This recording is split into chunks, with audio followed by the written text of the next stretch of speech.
I'm Carey Stinson, and my journey through life has been quite an adventure. For over 20 years, I played Barney the Dinosaur on tour and 7 seasons of the hugely popular TV show Barney and Friends.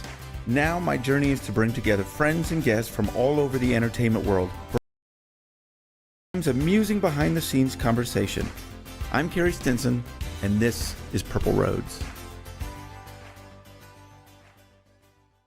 Welcome to Purple Roads. My name is Carey Stinson, and as always, I'm thrilled you're here. This is going to be so much fun. We have Alison Faith Levy, who is a musician. She's played in some children's bands. This is going to be great. And here she is. Alison, how are you? I'm so good. It's so nice to see you, Carey. Thank you for having me. Oh, it's my pleasure. I love what you do. Thanks. You were in the group, the Sippy Cups. Yes. And then you've got 3 albums now solo. Is that correct? Exactly right. I have three albums for children after the Sippy Cups. So I've been doing kids music for a long time now. Well, I know you have. Obviously, music is so important with me and my life with Barney. I saw the power of it and how it is with kids. And I want to talk about that. You're also a Jewish educator, and I want to talk about that and how you put some of that in your music as well. Yeah, happy to talk about that journey. It's been great. Well, I think this is going to be so much fun. So I want to start out kind of from the beginning and how you got into music, and then ultimately how you took your music into the children's world. So I've been, playing music my whole life, piano, guitar, singing, writing songs. I had a sort of a little career as like a solo singer, songwriter, piano, chanteuse, Sure. I guess you would say. Sure. And then I joined a band called the Loud Family in the late 90s, and we toured and made some albums, and, just sort of really loved being a professional musician. And then towards the end of the Loud Family run, my husband and I had our son, Henry, who's now 20. Living in New York City, going to college. Yeah, how time flies. It's amazing, right? So this was like 2001. I had Henry, and I had been a touring musician, and then clearly I was going to be home for a while. Right. And everyone kept saying, "Oh, now you're going to do kids music," and I was like, "No, I'm not going to do that. Like, I have no interest in that, right?" And then we started taking some music classes, and the guy who was running the music classes was Paul, who we eventually formed the Sippy Cups. And he said, like, wouldn't it be fun to form like a really cheeky psychedelic rock band and play in bars where parents could bring their young kids, and the parents could have a beer and the kids could dance around? Because at the time, I mean, I think it's still the same, that any bar that serves food, you can bring children to and they can hang out. So I was like, well, that's kind of an odd idea, but sure. And it was massive. Like, we blew up so fast in San Francisco. We quickly grew out of that iteration of it. We started writing all our own original songs. We developed this gigantic stage show with a juggler, and we had an aerialist who would come down from the ceiling and spin on silks. We had confetti cannons and giant balloons, and we were writing really, really good songs. There was 3 or 4 of us that all wrote, and so we just collaborated really well. And so that just really took off, and we toured. We would do these long weekends because we all had little kids at home. Right. So we would go for like 3 or 4 days at a time, to a city, play a few shows, come home. And it was great for a few years. And then it just was harder once the kids started getting older. Sure. Sure. This is something you can check out on YouTube, and we'll get links to it as well. Yeah. It is really something to see. It's really interesting. It's got that retro vibe, as you're kind of talking about. And it's a very interesting subject for me, because it really hit the middle of both, being entertaining to adults as much as to children. Sometimes, Barney songs are pretty much for kids, and the adults are, I'm not sure about that. They get it, but it's definitely not to entertain them. What I was hearing is definitely, especially on the music side of it, I can see it appealing to adults. Yeah, the songwriting was really, kids. Yeah, the song, we really aimed to be sophisticated in our songwriting and really hit the adults. Right. And in fact, we at some point we were playing big festivals like Lollapalooza and Austin City Limits. We were playing on the kids stage, but then we would attract what we started calling PWOCs, which were people without kids. Because they would come wandering over and see this group of weirdos, you know, playing this cool like psychedelic rock music and like shooting off confetti cannons and stuff. And they're like, oh, this is good. I like this. Well, you know, we had a group on the Imagination Movers, which are out of, if you sound like you know them, out of Louisiana. Mm-hmm. And they've played Austin City as well, Austin City Limits, and science, a little bit of that. Your styles are different, but the same concept of music that appeals to adults as well as kids. Yeah. And that was a very winning formula, because if the parents, you know, put that music on and don't mind it playing over and over and over 15 times in a row, which is what kids like to do, then we know we win, because if the parents are enjoying it, we're in. Right. Well, and I love the fact I saw in the videos where you had big balloons. So there was a lot of things for kids. The kids looked like they were having a blast. Oh yeah, we'd throw these giant balloons out and they'd be like pushing them around. And, you know, we wanted it to be, we were compared to the Flaming Lips in the way that, and we kind of modeled ourselves a little bit after them in the way that their live shows are just so interactive and colorful, you know, just sort of elevating it to more of a party. Sure, I can see that. So this is always a question I ask, because I was in the same concept where I never thought I'd be performing for kids. That was really not the goal. Right. I was also a musician. And I got an opportunity to audition, and the next thing I know, I'm in a costume that I'd never been in before, and here we go. So you were a musician. Were you also a professional actor? No, I wasn't. I was a piano player, but being in the entertainment world, when the opportunity came for an audition, I went. And then, as I always say, you know, you never say no. Oh, sure, I've been in a costume. Sure, I can do, you know, sure, I can do this. I can dance. I can do all these things, right? And, you know, next thing I know, I end up having this long career, and it changed my life. Kids entertainment really changed my life. The audience and the importance of it, when you realize, you know, when they love something and they love what you do, you know, it's pretty magical. What was that like for you when all of a sudden, as you had mentioned earlier, you resisted doing this, you know, for kids, and next thing you know, the kids love what you do. I'll tell you the great difference. Okay. When you're in a rock band and you're playing in a club, the audience is like this. Or maybe they're like this. Right? When you're playing for an audience of families and kids, they're like this. Right? And they're jumping up and down, and like whatever you say they do. They're like, let's jump up and down, let's put our hands in the air, let's spin around, let's sing along. And the kids are just there with you. And you know, as an artist, the whole thing you want is connection, right? You're all you want to do is make connection. Like, it's all, anyone who's an artist, you want someone to resonate with what you're doing. That's why you do it. So to have that relationship where you know that deep inside those kids are just responding to you, it was so much fun. And they were so hysterical. They would come up afterwards and we'd have these crazy conversations, and it opened up my whole idea of what being an artist could be. It really changed it, you know. I do. I do. You know. And you go to the purest form, right? I mean, right, because it's not just like I'm showing you something. It, you know, it's not a spectator, you know, passive thing. It's a very cooperative, active experience when you're playing for a family audience, and that was the biggest difference. Well, it's interesting you say that, because it really is. It's, you know, a lot of times, once again, like you said, if you're an artist just singing a song. He just got excited. We should talk. We never introduced Fizzy. That is Alison's pooch that might jump in and out of the shot. So yeah, he was passed just out, came into the house, and now he's excited. Right. So if you see that, it's Fizzy that's coming back and forth. But yeah, they're just playing a song. But in this case, it's really interactive. We really found that out with Barney.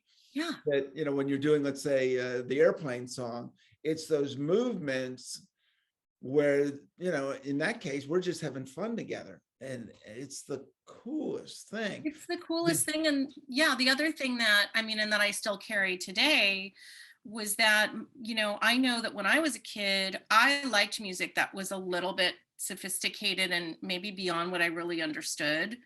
But I liked that.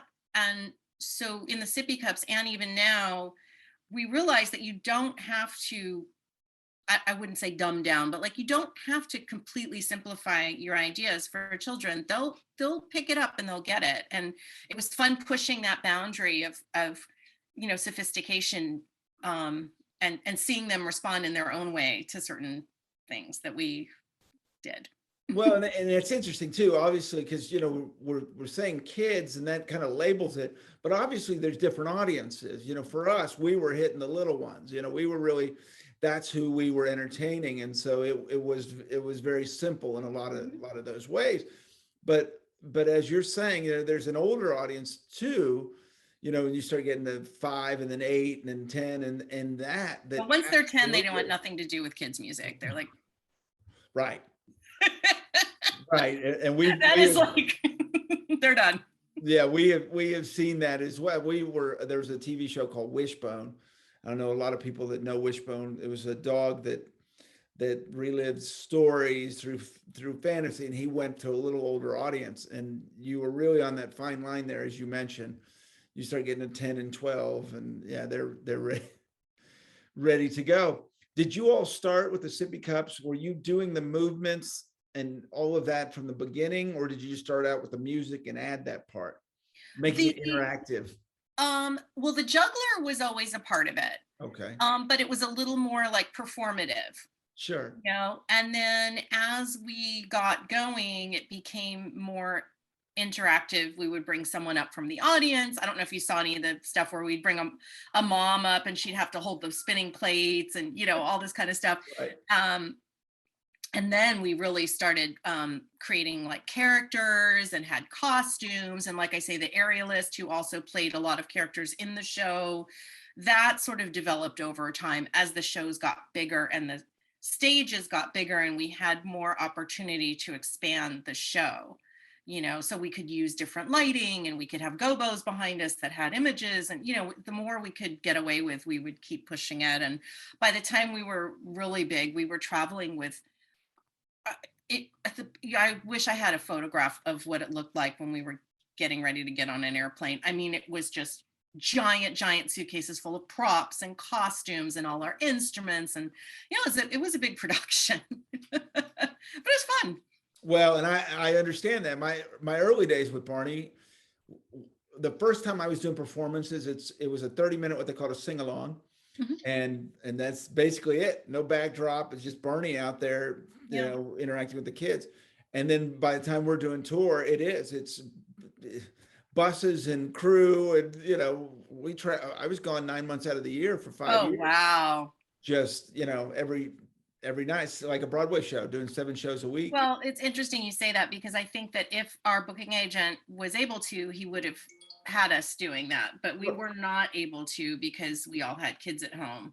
Right. I was a lot younger, obviously I was single, and because you were gone. And of course we didn't have, the things we have now. So we had a cell phone, but we didn't have all that other stuff. So, right. You were like, I'll see you in 9 months. And we were gone. You're really, well, yeah. But which when you're young is fun. When I was in rock bands, it was great. Like, sure. I'm traveling around the country for a month. So yeah, it was great. Yeah, it is fun. But the point, which is amazing, is that you can have those shows of that size mm-hmm. for kids. What were a lot of the sizes of your audience? At the biggest, it was, 1,200, 1,500 seat places. That was probably the biggest we ever did. And then festival crowds, but yeah, but 1,500 for a kids show it's a big. Those were the biggest size places. We usually between 500 to 700 was about, at the biggest, right. I don't think, and then obviously the festival audience is like, well, and and those are kids audiences can be real loud. Yeah. And they are there from the second you go on until it's amazing. Well, yeah. And one thing too, when you're traveling with the kids, and we were lucky that at the time you could still sell CDs. I mean, now which was nice because our CDs were beautifully packaged. We had full color booklets and everything was so well designed. We had t-shirts. So our merchandise table, we had a merch person that traveled with us, but that was as much as of the show. We would all be there and we'd be taking pictures and signing things and hanging out and meeting the families. And that was a big part of it too, which was really sweet and fun. And I do, wonder now, because no one buys CDs anymore, I kind of miss having that sort of document of the music just to give to the kids that has all the pictures and everything. I guess everyone's finding their own way around that. Well, it really is amazing how all that has changed. Obviously, we were doing CDs as well, and that has completely changed. Right. And I kind of miss being able to have that document of, that physical, we grew up with LPs, right? So we had like big, beautiful, gatefold albums that I would just sit and stare at as a kid while I was listening to the music. I don't know. I feel like that's lost a little bit now for kids. I agree. It's changed a lot. Well, and the show, all of that has changed a lot. Their attention spans are different. Yeah. And my goodness, there's 1,000 shows out there now. Yeah. And I'm very old school, just in general, and we definitely tried to pitch a TV show a few times. We had so many great ideas. It just, it never happened. Well, and then, so when did you decide to go from that into solo? So there came a point where the touring was just not manageable for me anymore. I really wanted to, I would be gone and then I would come home and I would be so tired. And I just feel like I wasn't really present, and my son was getting older and, in elementary school, and I just wanted to be here for him. I didn't want to be gone all the time. So I left the Sippy Cups. They went on a little bit longer with someone else, and then everyone just kind of decided like it run its course. It was amazing. We got out on top, you know what I mean? And then I took a little break, and then I started getting asked to lead music classes and like a sing-along at a local bookstore. And I started writing new songs, and I started amassing some new songs that I would just write. I would literally wake up at 6 a.m. on the days that I had my music time and write a new song. Because I'd be like, oh, there's something I want to sing to the kids today, and I would just start writing these songs for them, like for the people that came to that sing along. And then before I knew it, it was more and more and more. And then I just said, okay, I'm gonna make a solo kids record. It took me a little while to feel confident enough to do that. And so my friend Alan, who produces all my music, my kids' music, he's an amazing rock musician, has a studio, and he was just super encouraging, and we just did the whole thing together. And then I put a band together, and then I started performing on my own as the big time tot rock band was what I called my band. And then that took off, and just, was libraries and festivals and museums. And then I started working in the Jewish world a little bit more. And that's kind of the path that got me here now. Well, and I want to talk about that. Right. But I do want to talk about, what was it like for you? Because it sounds like the difference between being with a group and then all of a sudden going solo. Mm-hmm. It sounds like it was a completely different experience, and for you to get out there on your own. Yeah, I mean, one thing though, it was, in some ways it was a lot easier because I was much more portable. Sure. I could go to a library, with my guitar, and I also have an accordion in a little case. So I would show up with a guitar and an accordion and play a 30, 45-minute show at a library, paid really well. Got to have that same interaction, but with like a smaller group. They'd set up like a room, and so I got known in that circuit. And so I would go around the whole Bay Area, San Francisco Bay Area. I had a packed schedule of just these little performances that kept me close to home. but I was working more than ever. And I really became a better performer through that, just really on the fly. Like you could put me in front of anyone and I could just go and like, it was like, as opposed to the Sippy Cups, was a very polished Sure. set, at these shows, it would be much more spontaneous, and I'd throw in all kinds of, standards and kids stuff. And then I put this band together, and then I guess I'd say, I don't know. I mean, I had sort of 15 different musicians that I could call upon, so that I never had to worry if someone wasn't available. I had like 3 drummers and 2 guitar players, 2 bass players, you know what I mean? So if I booked a show, I'd be like, okay, I know who and so I got really good at that. Like just being able to like put a band together. Here's the songs, trusted all of them. I knew they were great musicians. I was just like, here's the songs, learn it. We're not even going to rehearse, just show up. You're going to be great. And they were. That's awesome. And I understand all that too. I've been in the business a long time, so I understand all that stuff. It's one of my favorite things about talking about children's entertainment, and especially the music part of it, because I saw it with Barney. You could put Barney on stage, or Barney and a couple of the other characters, and you didn't need everything else. Mm-hmm. You didn't need the backdrops. You can entertain kids just by the song and the performer. Mm-hmm. And if you try to do that that's hard, right? If you're doing that with adults and you're on stage, it's hard just to do it just like that. But you can really do. I mean, we would do these massive shows with just Barney. Yeah. So you going into a library for 45 minutes with your guitar and your accordion, how was that experience? Talk to me about that experience and being able to entertain them with just you and your music. I think it was because I had learned that sort of interactive piece of it. We were doing it together. I wasn't just standing in front of these kids performing. We were having an experience together. So, okay, for this song, every song had something that they were doing with me. And so every song felt they were invested in it. And I learned that along the way. And that sort of fed into my teaching. And I developed a whole music class curriculum around this experience of making each song interactive in some particular way with the kids. Either it was a physical movement, or we were singing something back and forth to each other, or we were literally moving around the room, or whatever it was we were doing. There was always a piece that they were invested in. They were never just sitting there listening. There was always something to do. I love that. And it really is an experience. And I think it's why it's so beautiful, mm-hmm. what happens with kids' music and the audience.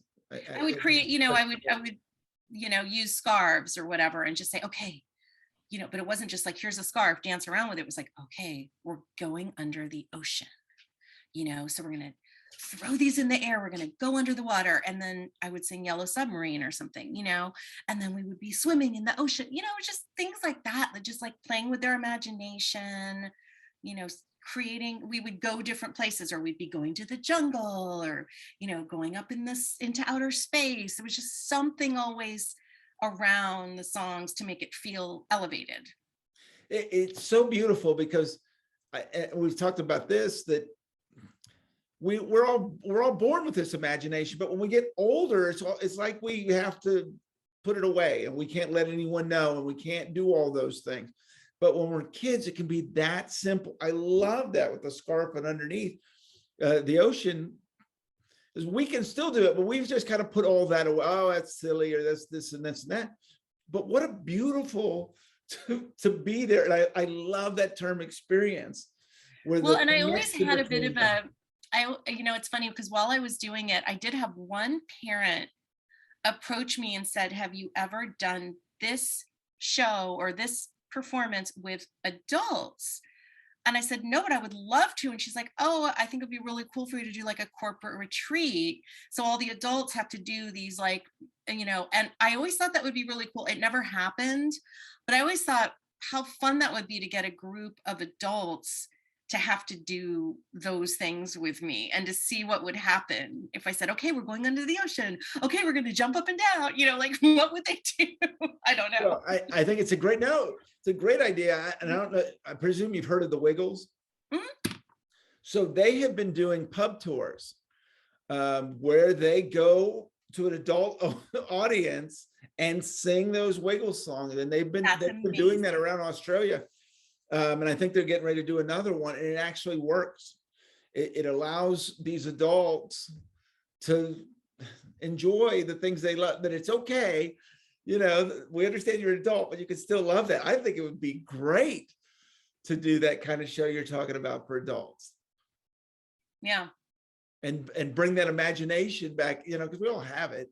Mm-hmm. It's almost like we can't, we can't use it. Yeah. Yeah.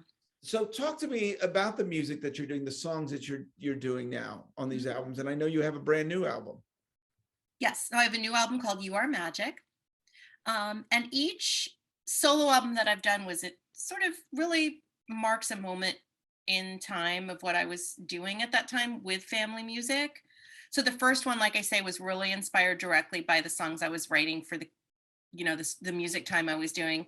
Right. The next one, The Start of Things, I had been teaching I was a music specialist in a preschool. So I was going to preschool every day, and I was going on a rotation around the classes with I had a little red wagon full of like shakers and sticks and scarves. And I would come in and we do like a half-hour music time, and I go from class to class. That was boot camp for a kids musician. I mean, it was exhausting. But I was teaching like 12 or 15 classes a week. I was crazy, and performing on the weekends. I mean, it was wild. And so the second album was really based around sort of the things that the kids would say to me, and just sort of the experience of being around kids in a preschool program. And then after doing that for a few years, I kind of hit the wall. I thought, and the preschool I was doing this in was a Jewish preschool. And, I mean, I'm Jewish, my family's Jewish, we raised our son Jewish, but I didn't grow up with a very strong Jewish identity as a young child. And I looked around at the school and what they were doing with the kids, and I just fell in love with it and wanted to learn everything there was to know about it, because it was all values based. Right. Everything they did was based in just beautiful human values, like building community, building empathy, seeing the beautiful holiness in others, and sharing and taking care of nature, just all these things. Like everything they did had an intention underneath it. I get goosebumps even just talking about it. And I thought, well, this transcends religion. This is just a beautiful environment for young children to learn how to be great human beings. And I got just so completely inspired and wanted to learn everything there was to know about it. So I went to graduate school and got a master's degree in Jewish education. I just thought, you know what, this is the world. It's just like a light went off for me in my heart, and just said, this is the place I want to be. This is everything that I love. It's creative, it's imaginative, it's spiritual. I studied philosophy in college. I've always been very much kind of a little bit woo-woo, So it had just it ticked all those boxes. It had a lot of music, it had art, it had, just beautiful human connections, and it had just like raising a generation of kind people. And I thought, well, that's it. And so that's what the new album is inspired by completely. It's just, I went through this master's program. As I was doing the master's program, I was writing these songs, and they're all, they're you can see the Jewishness in them or not. They're completely secular songs, but they have Jewish values in them if you look at that angle. Does that make sense? It does. Yeah. It does. And it's interesting. And I listened to several of them, and I loved it. I loved it. I could feel, obviously I got the being kind, but I think also, the building, you are magic, I think it's so important to build kids' confidence up and making Exactly. them I wanted, yeah. feel special and understand that the importance of it, that they are special and everyone is special. And right now, building them up and letting them, I saw that a lot with Barney, and I saw the importance of that. And I just getting that my message out. And, I say this a lot, but especially now, I think we really need that more than ever, and that message that you're presenting. Yeah, I really, my whole master's thesis was about using art and creativity to express those values.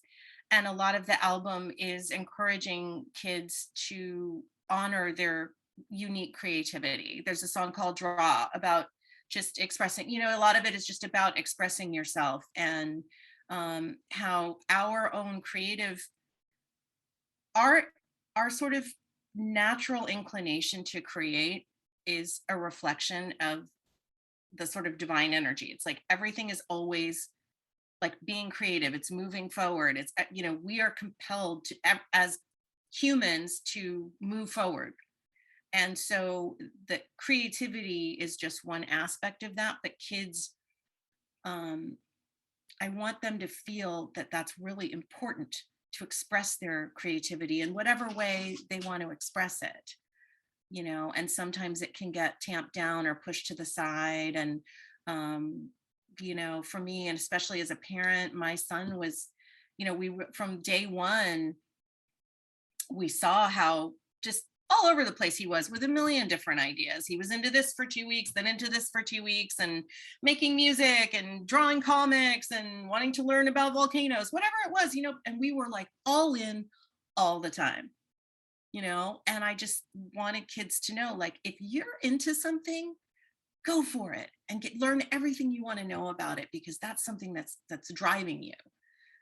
I don't know, I could go on. No, I know. And I love it. Because I'll jump in there. The reason I had the career I had because of my parents, because, when I told them I was going to, from music school, they were very supportive. My dad said, let me drive you down there and let me introduce you. And, even when I told them, I was 23 with Barney. And when I told them, what I'm doing, well, if you need to do that, I mean, so how do you go to your parents and say, Mom, Dad, I'm going to be a big purple dinosaur?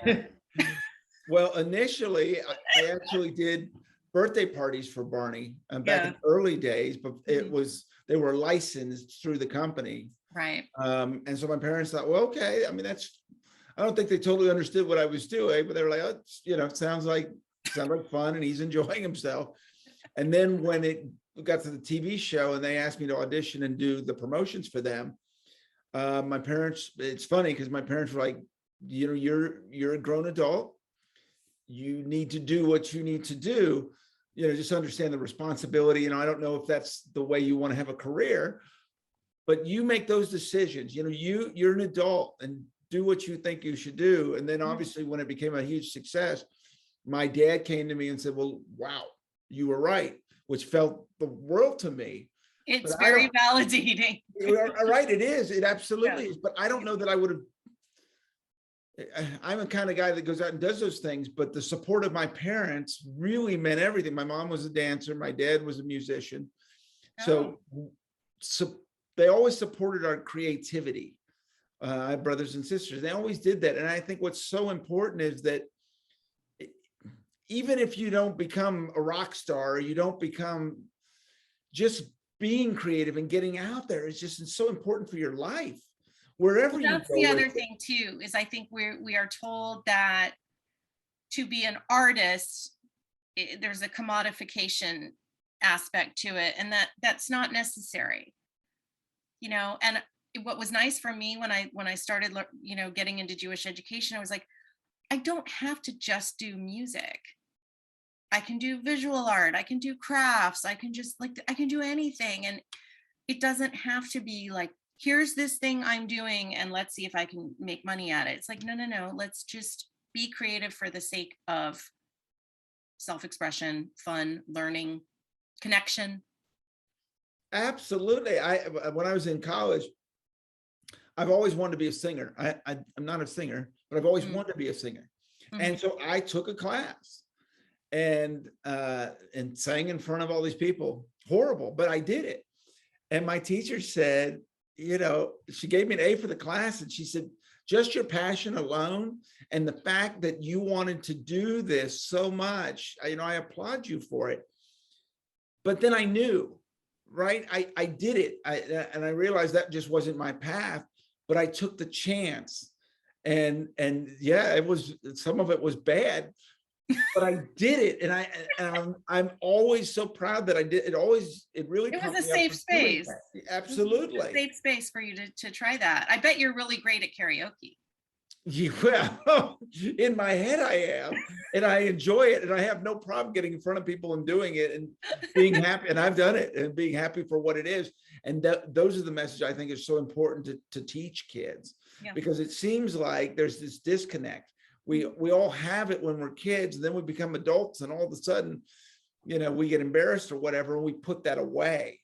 And I know so many people that would love to do karaoke, but they're scared, or they're, you know, they enjoy it. But somehow from being a kid to an adult, because I believe we're all born creative. And then for some reason, all of a sudden I hear adults say, oh, I'm not creative. And well, I there's know a that's critical, not true. you know, you either hear criticism from outside, or you start comparing yourself to other things that you see and you feel like you're not as good. And so you want to shut it down. And, you know, perfectionism is one of my thesis advisories. Perfectionism is the enemy of the good, right? It's okay to not be perfect. Like, just keep going. Yeah. And I learned, luckily, I'm not one of those that I you know, because I'd never been in a costume. I'm not a dancer. And so I had to do a lot of practicing, and I made mistakes as I went, but I just kept going, because I'm with you. I don't know if I would have made all that if I would have been too hard on myself. But also we had very support, you know, choreographers and this and that said, oh, you just keep going, and you know, you do those things. And I think that's really important. And it's important to teach those messages as a performer to these kids, and get those messages in their head. Yeah.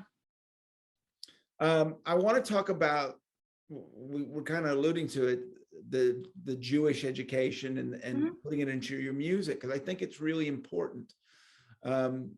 Obviously, Christmas, that message is put out there so strong, but we don't see as much.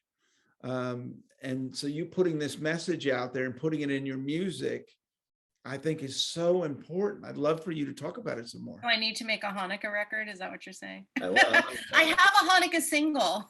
Well, but see, no, I'm not saying that, because I love the fact that you've done it in an album. Yeah. That isn't. It's not a subtle. Hanukkah It's album. very subtle. It's subtle, but it's there. And I think that's important. And I really haven't seen much of that before this album. You know, it's interesting, because when I first started on this path, in addition, right before I went back to graduate school, I went to a Jewish song leading conference. So this was a national conference for anyone who leads music in the Jewish community. So this was cantors, camp song leaders, artists of all kinds.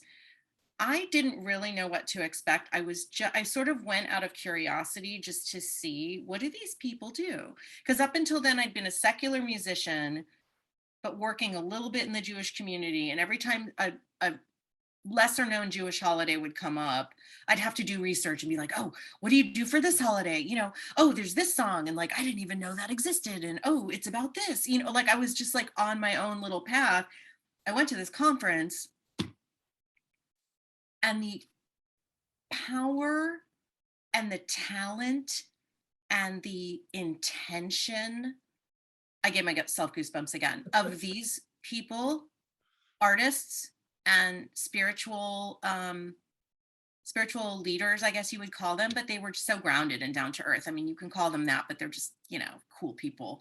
Right. But just hearing their songs, and they were singing in Hebrew, they were singing in English, they were doing a lot of call and response. They were raising what we say, raising the ruach, and ruach is spirit, right? You'd be in a room, big room with 350 of these powerhouse Jewish song leaders from all over the country, like singing together. And I was like, what? Who are these people? And now I know all these people. It's actually a very tight community and really supportive community. And we all have Facebook groups, and there's just so many of these incredible Jewish artists who work both with kids, they work with adults, they work with the general, congregations, whatever it is. Everything they do is infused. It's like the musicianship is just as high as anyone I knew in the secular world, but then it also has this other layer of intentional spiritual power underneath it. And I was just like, oh my God, how is this even, it kind of blew my mind. It still does. I mean, there's some of these artists out there who I follow who I just still am just like, wow, in awe of what they're able to do. So what has the response been for you in this album? It's been lovely. I think this album for me, I'm still mostly known in what you would call the kindie rock world, right? The secular music right world. So for the most part, that's where I've been getting the most response from people who have known me since the Sippy Cups till now. It's been just overwhelmingly positive, and people really understanding what I'm trying to do and appreciating what I'm trying to do. I haven't taken the leap to go like fully Jewish and in the sense that like using Hebrew in my songs or that kind of thing. Like I've done a little of it in the communities where I work, but I haven't released anything like that yet. But yeah, I feel like I'm on the right path. Do you think you're going to go that direction? I don't know. Like, I don't know what's next. This record just was really like, all these songs just came in this perfect little package. I said, okay, that's what this thing is. And I'm actually giving myself, because now that I am teaching more and I'm working in the Jewish community, I'm not making my living. I'm not, my musician identity is a little different now, as in it's not my livelihood at the moment. So I'm able, which is really nice, because I'm able to take a step back and wait to see what the next thing is going to be, whether it's going to be for adults, whether it's going to be have more Jewish content, or what, I don't know, so I'm sort of liking this place I'm in right now, of just having released something that I feel really, really good about, and that's really like resonating with people, and they're understanding what I was trying to do. And some of the reviews, I'm just blown away, like they get it, it made sense, it wasn't just in my head, like they understand what I'm trying to do. That felt good. Well, I think it's wonderful in the fact that you can have a message, but they're just good songs. Like just listening to it, it doesn't feel preachy, I guess is the way to say it, right? Well, there's a real fine line with kids music, and a lot of kids music is a lot of it is very message based, but it's literally, that's all it is. Right. And for me, it's like the songwriting comes first. This has to be a great song. It has to have great production, has to be well written, well performed. And then the message is there too. Well, and that's interesting, listening to it. I didn't feel like I was listening to kids music. Oh, good. The lyrics come in, and then, you see that. But I think that's just such a tricky balance. Yeah. With kids and being able to get that right. How long did the album take to put together? A really long time. It's because it was fits and starts. Sure. I'd start, we did the first sessions for it. And then I got into that final year of graduate school. I had to finish my thesis, so I put it on hold for that. Then it was COVID.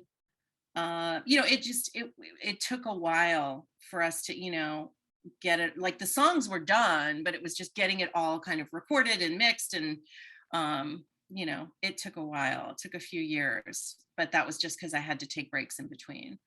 For a short album, it took a really long time. Right. Well, I always joke about because if you're not in the industry, it looks like things are put together so quick. They're not.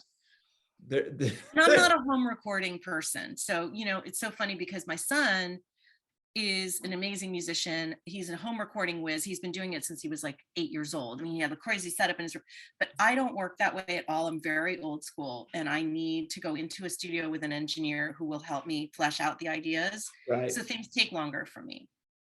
Have you done anything have you performed with your son? Have you guys done any projects together? During COVID, during the lockdown, he had to come home from college. He was home with us for 9 months. And we did a couple of Facebook Live concerts where we did standards because he's a jazz pianist. Oh, okay. And so we did these little hour-long concerts where we did standards and he played and I sang, and we'd light a bunch of candles and all our friends would tune in. It was so nice. So we did 2 or 3 of those while he was home, which was really sweet. And he plays on the album. Actually, there's one song called Putting It Back Together. And here's an interesting about that song. So when I wrote that song, it's about putting together a jigsaw puzzle of the planet Earth, and that being sort of a metaphor of there's a Jewish value called tikkun olam. Have you ever heard of that? I have not. So tikkun olam means to fix the world, or olam means world, and tikkun means like put together, right? Okay. So tikkun olam means to fix the world. So it's one of our highest values, and it means that's always driving us, is what can we do to make the world better, right? We're always trying to put it back together. And so the song Putting It Back Together is literally tikkun olam, right? So it's a puzzle. The kid in the song is putting the earth puzzle together, but seeing, oh, the earth needs help, so it's very right. Like sort of metaphorical. But the song itself, I said it, this was way before COVID, on a snow day where the kid is stuck at home and bored, and the mom says, well, just do a puzzle, right? And it was like, it became this sort of like COVID song, because it's like, yeah, I'm stuck at home. What am I going to do with myself, right? Here's a 1,000-piece puzzle. But anyway, my son plays piano on that song, and he plays a fabulous jazz piano solo, and I love listening to it. It makes me so happy. I cavell, as we say, cavelling was like proud. I'm proud. Oh, I love it. I love it. Have you taken these songs to the audience? Have you played them live or done them through? Nope. Just virtually, Zoom concerts. Okay. So throughout all of the, quarantine, I was doing 2 or 3 Zoom events a week for kids and families. But now that we're back in person, I'm really, I play the songs here and there, but I haven't done a full concert of them. I mean, I can see a full stage show with, it's very elaborate, but I haven't pursued it yet, but I see it in my mind. So who knows? Well, is there, before that though, is there maybe a smaller show where you take them out? Does that interest right. you? Or you go right to the I know. right to the big show? Well, I love how you think. No, I know. I've played a few of them here and there, but I haven't done a full concert of them. Well, how was how were you received with the virtual, with the song? Oh, it was great. It's funny because at the very beginning it was very, very strong, but little kids don't have a lot of, it's very hard for them to understand what's going on with the back and forth. Right. So the first few months of the shutdown were really a lot of engagement, and then families were just like, we're Zoomed out. And I said, that's fine. So am I. Yeah. So let's take a break, and I am doing in-person stuff now, more in the Jewish community, but they're outdoors. With the little ones, we're still waiting for things to be safe for them. So it's just, it'll take time, but I think at some point the families were just like, we can't do Zoom anymore. Oh, no question. I mean, this has just been tough on everyone. Well, I mean, you'd see the Zoom grid, right? right. And half of the squares was like an empty kitchen table where the kid had like run off somewhere. I mean, it was just like, I'd be singing and doing all my stuff with my flowers in my hair and this, and like, I'm singing to like either a kid just like, or running out of the room, or just an empty space. I'm just like, oh God. Yeah, I think we've all missed that in person. That it's just nothing that beats those live shows in person. No, I know. So I do look forward to that. So I kind of want to wrap up with, what do you think will be next? Where are you going next with everything?